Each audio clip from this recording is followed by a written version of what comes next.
مختلف دیہات کے بچوں کو اکٹھا کر کے، نوجوانوں کو اکٹھا کر کے رسول اللہ صلی اللہ علیہ وسلم کے پیچھے لگا دیا تاکہ شور مچائیں، تاکہ چیخو پکار کریں اور رسول اللہ صلی اللہ علیہ وسلم کو طرح طرح کی اذیتیں دیں۔ حضرت زید کہتے ہیں رسول اللہ صلی اللہ علیہ وسلم کا چہرہ بھی لہو رنگ تھا اور کپڑے بھی لہو رنگ تھے اور قدم بھی لہو رنگ تھے۔ میں نے رسول اللہ صلی اللہ علیہ وسلم کے پاؤں سے جوتے اتارنے کی کوشش کی، خون کی وجہ سے آپ کے پاؤں آپ کے جوتوں کے ساتھ چپک پڑے تھے، چپکے ہوئے تھے۔ یہ وہ رسول رحمت ہے کہ جس کا چہرہ بھی لہو رنگ ہے، جس کا سینہ بھی لہو رنگ ہے، جس کے قدم سے بھی خون رس رہا ہے۔ اس حالت میں آسمان سے اللہ تعالیٰ نے فرشتوں کو نازل کیا اور آ کے رسول اللہ صلی اللہ علیہ وسلم سے مخاطب ہو کے انہوں نے کہا، اے اللہ کے رسول، اس بستی نے آپ کا انکار کیا، نہ صرف انکار کیا، آپ کے اوپر ظلم و تشدد اور بربریت کی انتہا کر دی۔ اور رسول اللہ صلی اللہ علیہ وسلم اس دن بے ہوش ہو کے گر پڑے تھے اور حضرت زید نے آپ کو پانی پلایا، اٹھایا، اور خود حضرت زید اور رسول اللہ صلی اللہ علیہ وسلم اس دن کو اپنی مصیبتوں میں سے بڑا دن شمار کیا کرتے تھے۔ اس عالم میں رؤوف اور رحیم کا یہ کردار ہے، یہ داعی عظیم ہے، یہ مبلغ عظیم ہے، یہ وہ رؤوف الرحیم پیغمبر ہے کہ فرشتے آئے، ساتھ ملک الجبال بھی آیا، پہاڑوں کے فرشتے کو بھی نازل کیا گیا۔ اللہ تعالیٰ نے حکم دے کے بھیجا، اگر آقا علیہ الصلوۃ والسلام اس وقت اشارہ کریں، حکم کریں، تو طائف کی اس وادی کو دو پہاڑوں کے درمیان پیس کے رکھ دیا جائے کہ ان کو یہ جرت کیسے ہوئی اللہ کے رسول کی اتنی بے ادبی اور توہین کرنے کی، اور رسول اللہ صلی اللہ علیہ وسلم کے اوپر اتنے ظلم کرنے کی۔ لیکن یہ وہ رؤوف الرحیم ہے جن کی دعوت کی حکمت عملی نے پوری دنیا میں آج ایک ایسا انقلاب برپا کیا ہوا ہے کہ 1400 برس بیت گئے ہیں، ہر دل مسلمانوں کے دل کے اندر کیا زبان پہ بھی نام آئے، نام محمد صلی اللہ علیہ وسلم، تو آنکھیں ادب سے جھک جاتی ہیں اور دل کے اندر محبت بھر جاتی ہے۔ اسی لیے رسول اللہ صلی اللہ علیہ وسلم نے کہہ دیا تھا، کوئی بندہ اس وقت تک مومن بھی نہیں ہو سکتا جب تک میں محمد صلی اللہ علیہ وسلم اس کو اس کی اولاد، اس کے مال، اس کی اپنی جان سے زیادہ محبوب نہ ہو جاؤں۔ اور اللہ کے فضل و کرم سے آج مسلمان کسی بھی فرقے کا ہو، اس کو رسول اللہ صلی اللہ علیہ وسلم سے اتنی محبت ضرور ہے کہ ماں کی محبت کو بھی قربان کر سکتا ہے، باپ کی محبت کو بھی قربان کر سکتا ہے، بچوں کی محبت کو بھی قربان کر سکتا ہے۔ اس وقت ملک الجبال نے جب رسول اللہ کو آ کے یہ کہا، اشارہ کیجئے، اشارہ ابرو ہو، یہ ساری کی ساری بستی کو تہس نہس کر دیا جائے۔ یہاں پہ کبھی کبھی ذہن میں یہ خیال آتا ہے کہ حضرت نوح نے بھی ایسے موقع کے اوپر دعا کر لی تھی کہ ربی لا تذر علی الارض من الکافرین دیارا، اللہ تعالیٰ کوئی کافر دھرتی کے اوپر زندہ نہ رہے، ایسا طوفان لے کے آئیں کہ کوئی ایک بھی تیرا منکر اس دھرتی کے اوپر زندہ نہ رہے۔ اللہ تعالیٰ نے سن لی تھی۔ اس وقت نبی کریم صلی اللہ علیہ وسلم کو بھی یہ اختیار تھا، لیکن نبی کریم صلی اللہ علیہ وسلم کے منہ سے اس عالم میں بھی یہ بات نکلی، اللہم اہد قومی، اے اللہ اس قوم کو ہدایت دے دے، فإنہم لا یعلمون، یہ مجھے پہچانتے ہی نہیں، یہ اس لیے مجھے تکلیف دے رہے ہیں، یہ اس لیے مجھے اذیت دے رہے ہیں کہ انہوں نے مجھے جانا نہیں، انہوں نے مجھے پہچانا نہیں۔ اور رسول اللہ صلی اللہ علیہ وسلم کی اس حکمت عملی کا اور اس تربیت کا اور اس دعا کا کیا نتیجہ نکلا؟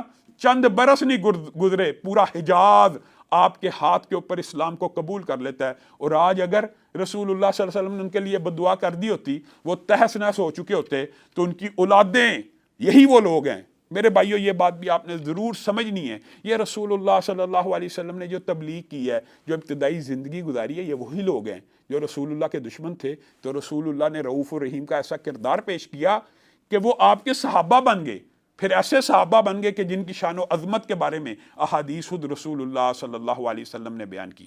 معزز سامعین گرامی قدر، یہاں پہ لیتے ہیں ہم ایک چھوٹا سا وقفہ، اور وقفے کے بعد رسول اللہ صلی اللہ علیہ وسلم کی اسی صفت کو آگے بیان کریں گے۔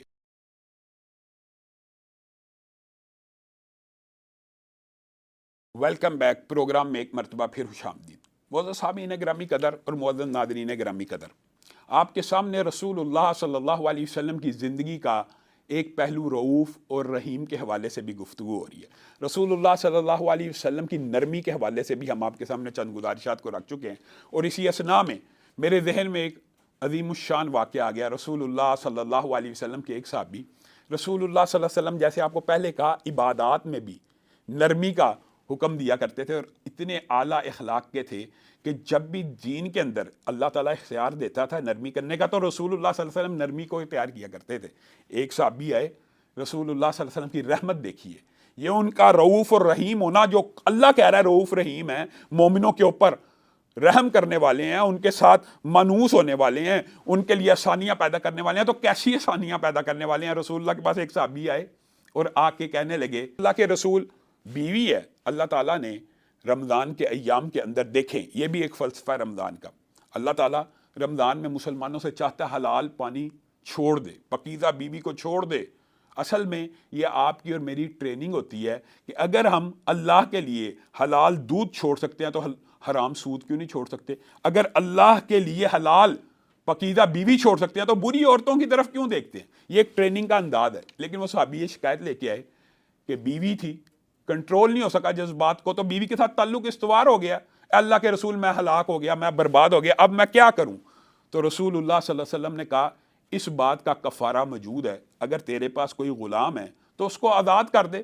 آپ کو پتہ اگر حالت روزہ کے اندر بیوی سے تعلق قائم ہو جائے تو آپ کو قرآن پاک کی وہ آیتیں یاد دلاتا چلوں کہ جس کے اندر اللہ رب العزت نے کہا یا تو وہ ایک غلام کو آزاد کرے گا، یا وہ 2 مہینے کے روزے مسلسل پے در پہ رکھے گا، یا وہ 60 مسکینوں کو کھانا کھلائے گا۔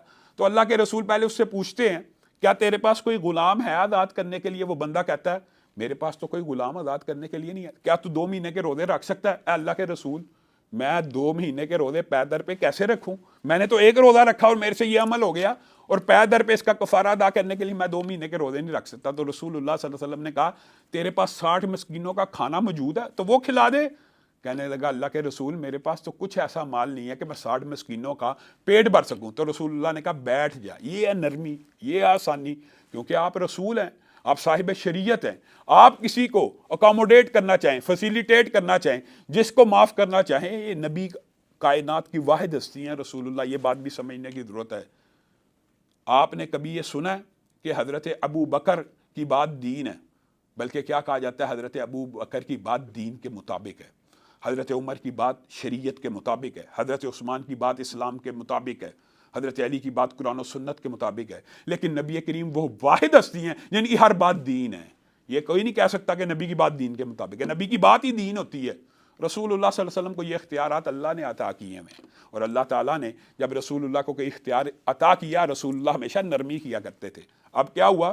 رسول اللہ نے کہا میرا یہ ساتھی ہے، اس سے یہ گناہ تو سرزد ہو گیا ہے، اب اس کا کفارہ دینے کی استطاعت نہیں، نہ غلام آزاد کر سکتا، نہ 2 مہینے کے روزے رکھ سکتا، نہ 60 مسکینوں کو کھانا کھلا سکتا، کیا کیا جائے؟ انتظار کر رہے ہیں، کوئی آدمی غلہ لے کے آیا، رسول اللہ صلی اللہ علیہ وسلم نے کہا یہ لے، میں تجھے تحفے میں دیتا ہوں، یہ بانٹ دے 60 مسکینوں کے اندر، تیرا کفارہ ادا ہو جائے۔ تو اس وقت وہ صحابی رسول کہنے لگے اللہ تعالیٰ کے رسول کو کہ اے اللہ کے رسول مجھے بتائیے کہ مدینہ میں میرے سے زیادہ غریب کون ہو سکتا ہے، میرے سے زیادہ صدقے کا مستحق کون ہو سکتا ہے؟ تو رسول اللہ صلی اللہ علیہ وسلم مسکرانا شروع ہو گئے، رسول اللہ صلی اللہ علیہ وسلم ہنسنا شروع ہو گئے کہ صدقہ تو تیری طرف سے دیا جانا تھا، لیکن اس کی یہ بات سنی اور یہ حقیقت کے اوپر مبنی تھی، وہ ایک غریب صحابی تھے اور غربت کا عالم تھا جس کی وجہ سے 60 مسکینوں کو کھانا بھی نہیں تھے کھلا سکتے۔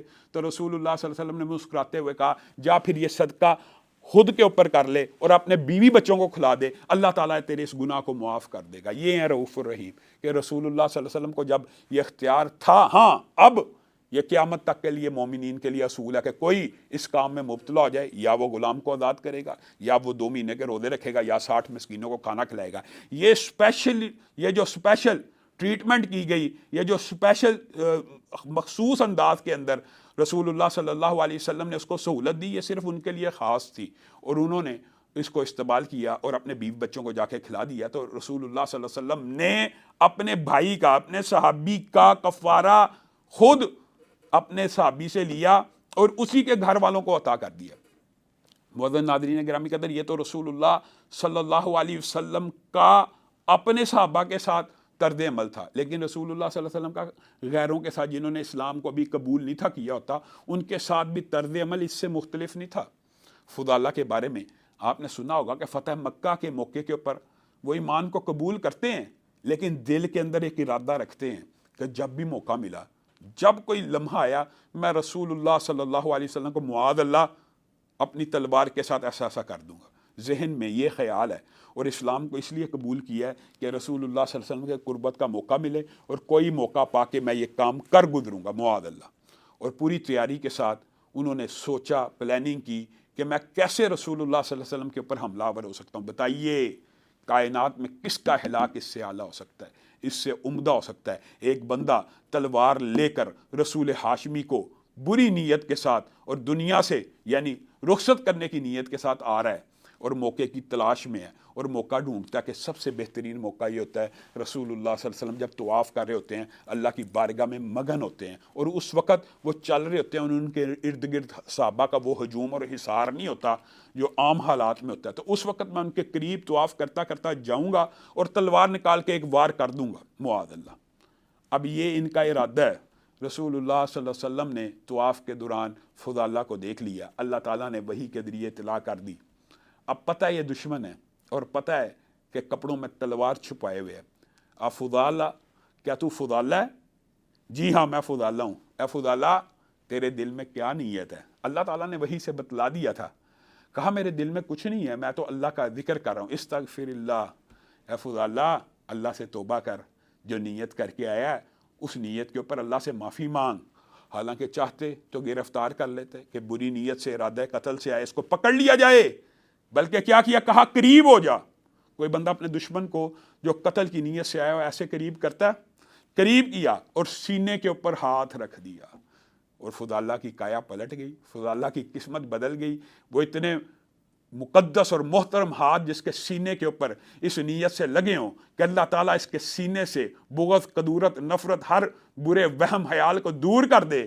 حضرت فضالہ بیان کرتے ہیں کہ اللہ کی قسم ابھی نیت تھی کہ وار کروں گا، جیسے ہی رسول اللہ کا ہاتھ میرے سینے کے اوپر آیا میرے سینے کو ایک ٹھنڈک پہنچی، دل کی کایا ایک ہی لمحے میں ایسے پلٹ گئی کہ سمجھ نہ سکا کہ کیسے وہ نفرت کے خیالات اور کدورت کے خیالات اور بغض کے خیالات ایک ہی لمحے کے اندر کیسے مٹ گئے۔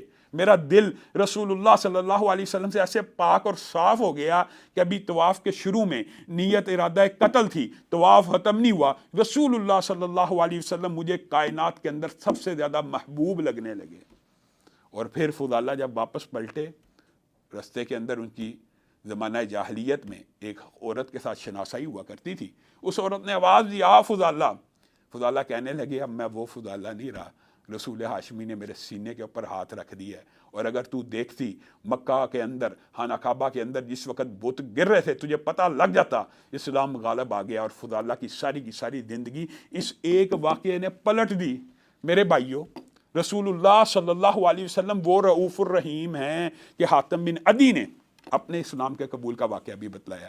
انشاءاللہ وہ آپ کو اگلے پروگرام میں اس حوالے سے آگاہ کرتے رہیں گے۔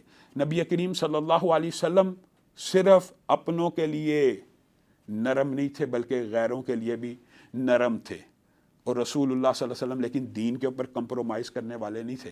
ہو ہلکا یاراں تو بریشم کی طرح نرم، رزم حق و باطل ہو تو فولاد ہے مومن۔ اس کی عملی تصویر نبی محترم حضرت محمد رسول اللہ صلی اللہ علیہ وسلم تھے۔ معزز سامعین گرامی قدر، آج پروگرام کا وقت ختم ہو گیا ہے۔ انشاءاللہ کل آپ کے سامنے اسی رؤوف اور رحیم کی صفت کو مزید الیبوریٹ کریں گے۔ والسلام علیکم ورحمۃ اللہ وبرکاتہ۔